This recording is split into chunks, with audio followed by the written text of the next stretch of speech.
Muling ipinamalas ng Regional Mobile Force Battalion 15 ang kanilang malasakit at dedikasyon sa serbisyo publiko matapos magsagawa ng outreach activity ang RPSB team ng 1505th Maneuver Company sa Barangay Bulo para sa isang senior citizen na nangangailangan ng anggarang tulong.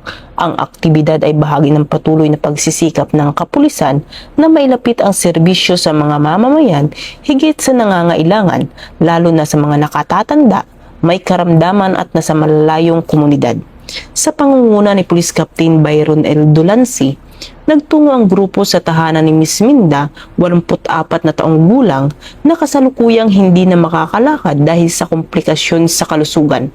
Sa ilalim ng programang Pinag-ay 180 Kailian, naghatid ang RPSB team ng wheelchair, grocery package at mga pre-love clothes sa matandang residente. Sa kabila ng hirap ng daanan patungo sa lugar, hindi ito naging hadlang sa grupo upang maihatid ang kinakailangang ayuda at pag-aaruga. Sa pamamagitan nito, maipakita ng kapulisan na ang serbisyo publiko ay hindi lamang nakatuon sa pagpapanatili ng kaayusan, kundi pati sa agarang pagtugon sa pangangailangan ng mga mamamayan.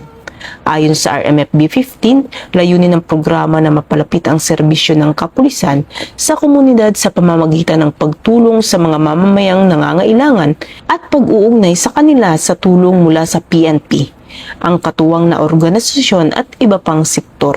Ayon sa RMFB 15, layunin ng programa na mapalapit ang serbisyo ng kapulisan sa komunidad sa pamamagitan ng pagtulong sa mga mamamayang nangangailangan at pag-uugnay sa kanila sa tulong mula sa kapulisan, mga katuwang na organisasyon at iba pang sektor. Binigyan diin ng RPSB team na ang pagtutulungan ng kapulisan, komunidad at pribadong sektor, mas mabilis na maaabot ang mga mamamayang nangangailangan ng tulong, malasakit at pag-aaruga.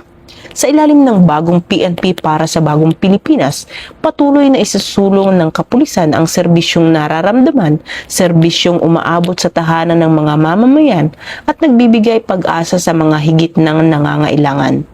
Mula dito sa Campo Crame, ako ang inyong PNN correspondent, Patrolu Mandara Palogne, alagad ng batas, tagataguyod ng balitang pulis.